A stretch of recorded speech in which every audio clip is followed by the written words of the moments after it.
Oh, hello everyone. It's Crypto Granny here. I hope you're all well, Susie. I hope you had a great weekend.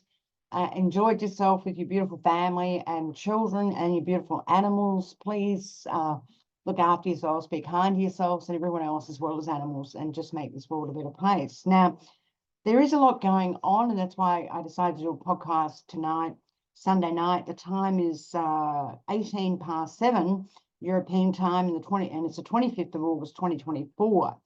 The first thing I want to say is there is war in Israel and the Middle East, and I'll send out a YouTube to that. There is no ceasefire, so it's going to be very interesting to see what happens with the equity markets tomorrow. Given war, it's very hard to understand what's going to happen with markets. Generally, they do sell off initially to big wars, and then they go up during wars because it's economic growth, because they're destroying everything, okay? So, but I believe any dip in cryptocurrency is to be bought, okay? It's a no-brainer to me. Everything is stacking up for cryptocurrency to go higher and higher and higher, and particularly the cryptocurrencies that we're in, because we've looked at these cryptocurrencies for at least 11, 10 years or whatever, right? And I believe we're going to get an absolute catalyst for a big rally, because they're already starting, the Fed in the US, introducing quantitative easing, which means putting money into the system, because, you know, everyone globally is going to recession/depression with high inflation. I don't believe that inflation figures in the US for a minute. 2%, 3% inflation, it's garbology. Every time you go to the shop, you know, prices are up by another 20% or 30%. And there's a thing called shrinkism. You know, you saw Mr. Trump the other night do something with the Tic Tacs, a big box previously, now a small one. It costs you the same amount of money. But not only that, when you buy a product, also, you know, you might buy some, I don't know, grapes, and half the bunch of grapes is not good and you've got to throw them out, or an apple's not, you know, it's off. And, you know, so we've got shrinkism, we've got higher costs everywhere. Also, when you get something, the quality is not as good as it was, and you don't get as many of them, and the package is still the big packaging, right? But not only that, also, you know, we've got supply chain problems globally in the world. Shipping is up astronomical this year, already up 60%. The cost of shipping to, you know, cargo and everything, because of all the pirates in the sea in the Middle East, they had to go around the long way past Africa and everywhere else. But also, you know, last year the shipping index was up massively as well, about 130%. We're starting to see gold go through the roof as well, silver going through the roof, and a lot of commodities. And every commodity trader I'm talking to is saying breakout on commodities as well. That makes sense because we have a war and there's supply chain management issues since COVID. Food is getting more and more expensive. I don't know whether you've noticed, but I've certainly noticed in Amsterdam, every time you go to the shop, the shelves are half empty, right? It's a shocker. Also, another thing I look at is the people, what they're doing. And, you know, a year ago, people weren't collecting all their plastic bottles to get a refund on them. Now in Amsterdam, you get a refund on a small plastic bottle of 0.15 euro or 0.35 euro if it's a big bottle. And the queues yesterday at the supermarket for getting money back from your plastic bottles was unbelievable. It was at least 15 people, right? And it was all different denominations of people. So, you know, it tells you a lot about what's happening in the world, right? Another anecdotal note is that the the property market in Australia is coming off big time. I sold my house 2 years ago in Brunswick, a very trendy area close to Melbourne. You know, it had the pink dollar there and everything else, and all the uppies and everything else. You know, and I sold my house for 1.12 mil for a 2-bedroom little place. But now, you know, I can go and buy a three-bedroom house in Brunswick for 940,000 Aussie, right? So there's stuff everywhere. You know, we're seeing that, you know, the exchanges are low on Bitcoin, right? And we're seeing mispricing on different exchanges, not mispricing, but gaps in pricing. So, you know, I was talking to a client today. I've been very busy talking to clients today as well. You know, we're seeing like one exchange, Binance, might have Bitcoin at 64,225, and then Upbit had Bitcoin. They were paying for Bitcoin because they're short of Bitcoin. They had it at 64,880. So you see there's a disparity here between Bitcoin prices, and that tells me a lot as well. The exchanges don't have enough Bitcoin. And what also makes me laugh is the traders were short Bitcoin. and BCH. You've got to be nuts. There's no supply left. Also, the Bitcoin ETFs are killing the ETFs of Ethereum, okay? And you'll see this as we go through. You know, Bitcoin, you've got to buy Bitcoin. You know, our portfolios, we want to achieve a higher return than Bitcoin, clearly. And we're not trying for 20 times, people. We are trying for 2,000 times. And our investment portfolio number 7 is set up accordingly, okay? So we just wait. So let's get on with, I'll go through the news, and then I'll remember, hopefully, to go through live coin watch as well. And, you know, there's a lot to cover. So please grab yourself a cup of coffee or a beer or whatever time zone you're in. And let's go through this. I'll just have a glass of Coke, actually. Bear with me. So something the markets miss, and I think it's pretty important, particularly with the US going into an election. And I've seen different dates for it in the US, the 4th or the 5th of November. But I think it's the 5th of November when the election actually, you know, the results and all this sort of business. Now, you know, Harris has backed a plan for unrealized tax gains, which I just think is absolutely crazy in this climate. Just nuts, right?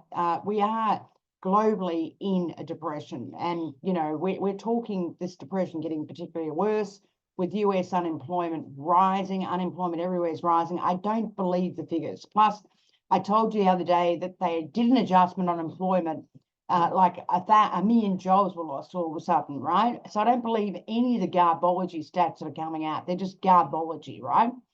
But trying to tax unrealized gains, I mean, that is just nuts, right? For everything. I mean, what happens, you know, you tax for crypto or anything else, the stock market, you know, you made $300 or $3,000 or $30,000 in 1 month, and then the next month it's -60. I mean, how does that work practically with the tax department? I mean, they're struggling as it is trying to tax people. It just seems absolutely nuts for me. To me, Koski, a very well-known fellow, says that he did the rich man, poor man thing. He was an author of that, and everyone knows that book. He said, you know, we're looking at a crash land in the US, right? The US currency is coming off big time, like, you know, 2,000%. You know, it's down a big figure, 2 big figures actually. You know, it was at 169 to the yen, and now it's down at 144, and it looks like it's going much lower. Interest rates are going much lower as well. 10-year bond rates are around 3.72% or something. And, you know, I had that level, if it rose higher than 4.12%, yields were going higher, but they went much lower because now the market is pricing in easings by the Fed. And I believe they're going to have to do some dramatic easings because the data they're using is garbology, absolute garbology, okay?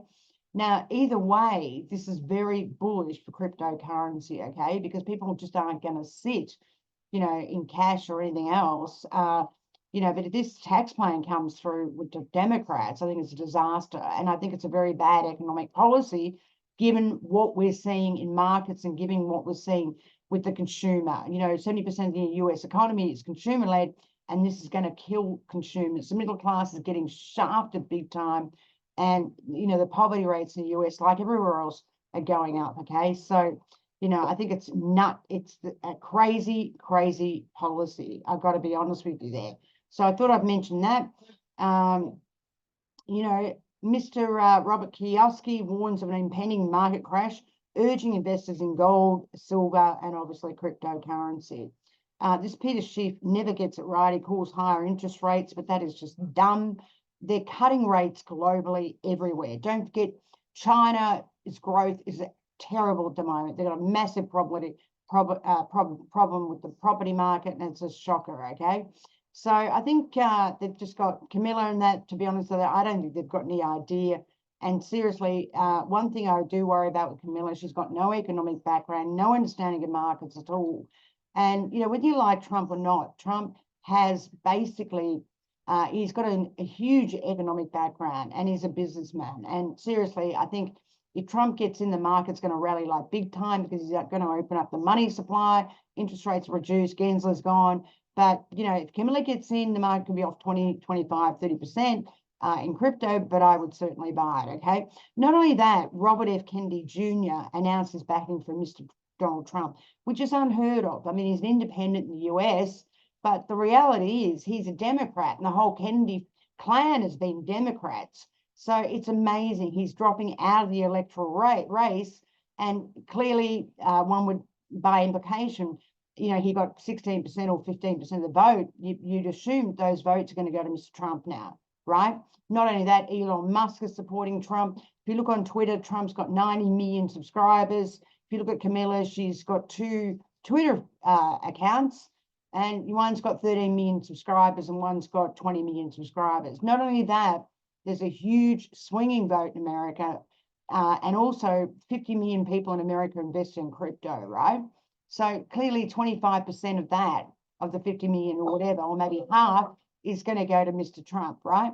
I believe Mr. Trump is going to win, okay? They did a survey on Twitter. Mr. Trump got 73%. Polymarket, which is a betting site, is also saying Mr. Trump is going to win, and I believe he will win. I really do. I looked at the Democrats nominee Congress thing or whatever. Everyone's going rah, rah, rah, and you had Hillary Clinton talking and everything else, and Obama and Obama's wife and la, la, la. But, they didn't come up with any economic policies, right? And America's in a very bad place at the moment, and I think they need someone like Mr. Trump. I mean, that's my view. Take it or leave it, okay? Everyone's entitled to a view. So, I think everything's playing into Mr. Trump's hands. And, again, Mr. Trump's even said that he'd put Elon in the government, as well as Mr. Kennedy, right? Kennedy has always supported cryptos and is vehemently against the SEC. He's been one to talk about getting rid of Gensler. I believe Gensler should have been gone long ago, right? Now, Federal Jeremy Powell last week indicated there's going to be interest rate cuts in the US. The next Federal Open Market Committee was on the 18th of September. And, I think once they start one rate cut, according to history, they do more rate cuts. Now, that is bullish for risk markets, okay? That's why equity markets are all-time high. It is extremely bullish for cryptocurrency and risk markets. Everyone is starting to cut, okay? Even the International Monetary Fund came out and said world global growth is abysmal. It's well below 2%. Unemployment is rising everywhere, and the cost of living is killing people, and people are starting to sell their properties, okay, depending on what country it is, right? So, as far as I'm concerned, the Fed is always behind the curve. They rate hike too much, just like in Australia, 15 hikes, it is killing people, absolutely killing people. I showed you a chart the other day of Australia's disposable income. Their debt is 155% to their disposable income, which is just insane. That's like having $1 of disposable income and you've got $185 worth of debt. Okay, insane. So, they've got to cut, basically. They have to. A Fed funds rate of 5.25 to 5.5 is killing people. And Australia, it's about the same, right? It's killing people. And inflation is garbology. The data is garbology, okay? We see that the consumer is seriously suffering. People are using credit cards and all sorts of things, right? And the consumer is getting killed. Not only in America, they're losing the currency strength, but the consumer is getting killed. And the US is not manufacturing anything. Okay, so the US has got terrible problems, and the debt levels are astronomical. I've got to tell you that. They keep going higher and higher and higher. They keep raising their debt limit, which is coming up again soon. And seriously, it's a disaster. Now, with all that, it's bullish for crypto. I believe Bitcoin will get to 125,000 by the end of the year. And some of the alts that we're invested in, are very, very cheap. Now, Near Protocol, I need to do an investment analysis on that, but I really like the story. It's AI. It's very cheap, and I think we probably will buy some of that once I look at the analysis of that. Okay, You know, there's a lot going on. But as I said, our investment portfolio number 7, you know, is set up generally for a 3-year view. And, you know, if the market gets to the levels that we expect before that 3 years, we sell down. It's as simple as that, okay? But I do believe the risk in this market is that you're going to sell too early. Okay, let's just go through this. You're going to sell too early, and that's the biggest thing, right? Now, Russia, again, is actively advancing their cryptocurrency network and infrastructure. They want to introduce exchanges in Russia.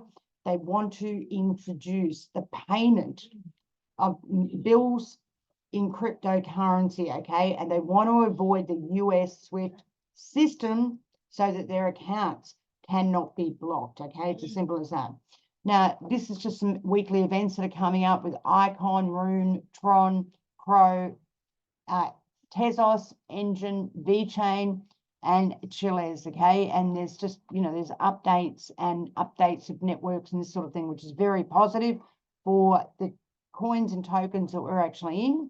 Also, there's a lot of big forecasts for Solano and certainly AVEX. Fidelity is calling $40 on AVEX, Avalanche, and I believe you can easily get there.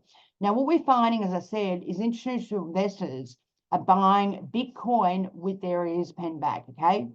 Over and above Ethereum, right? And what we're seeing is Ethereum's ETF inflows are actually going down.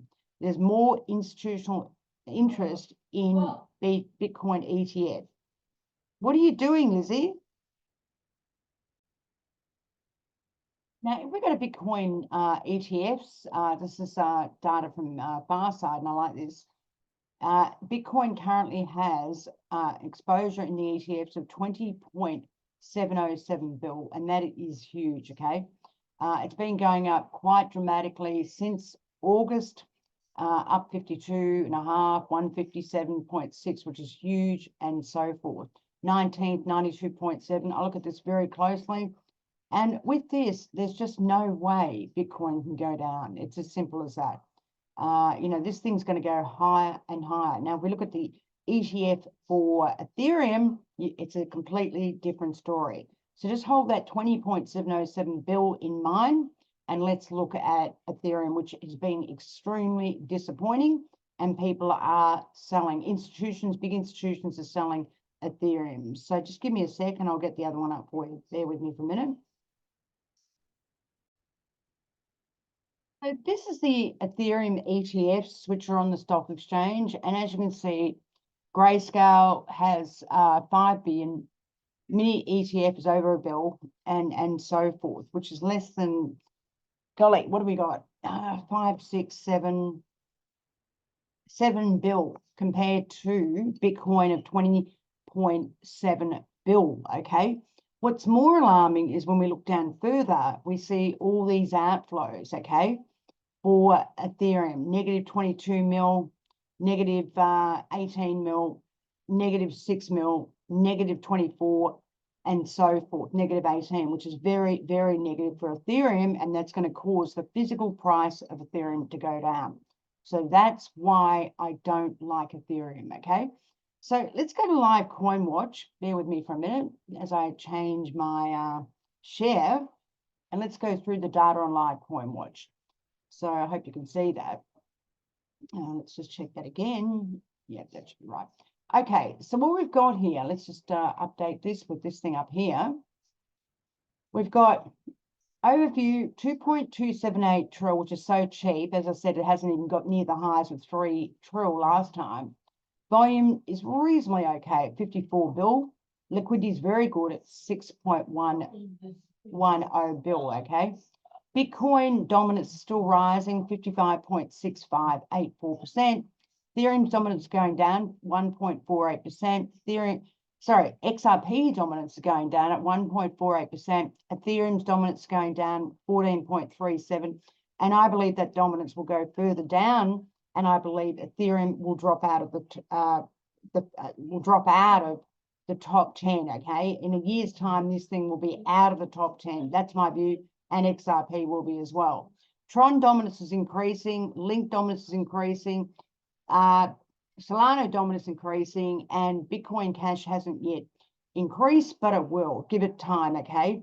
So what we've got here is Bitcoin today at 64,228, up 0.04%, killing Ethereum in every way. Ethereum's negative, Binance slightly down, Solana slightly down, XRP further down than Bitcoin, and that's our index, right? We can't afford to sit in XRP. XRP has lost the plot as far as I'm concerned. Tron is breakout. That's why I got my high net worth to buy some more Tron today. If you've got any spare cash, I'd be buying Tron because it's certainly breakout and go a lot higher because they've got the income to substantiate that. Effectively this valuation of 0.166584 is so cheap. Fidelity's out there calling Franklin Templeton's out there calling AVEX up to $40, could easily get there. It's currently at 27. Link is so cheap, it's a joke. 12.14 could go to $30 very quickly. Dot's extremely cheap at 486. BCH, I believe, will outperform Bitcoin in a big way going forward. It's just a bit early. Matic 0.52 should be higher than that. And Pepe, I believe, could go to 1 digit. Okay, so you know what I think. Fetch, the ASI, now the new ASI is so cheap, it's a joke. This thing could double in price very, very quickly. So let's go back to the video and take it from there. So let's go back to the video. Let's pull this down. So bear with me for a minute. So what we're seeing, shit.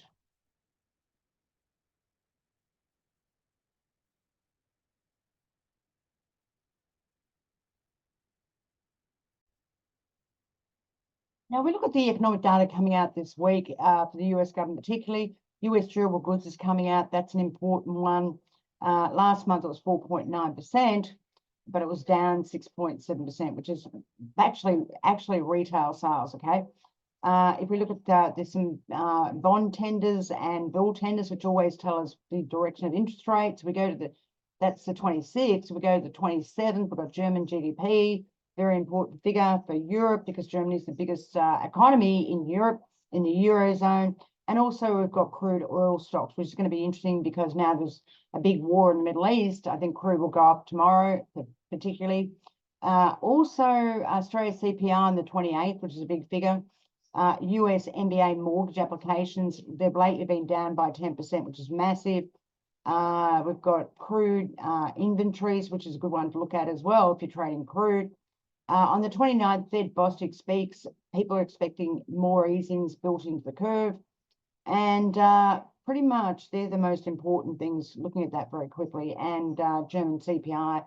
Another big one is US GDP, US initial jobless claims and continued jobless claims as well.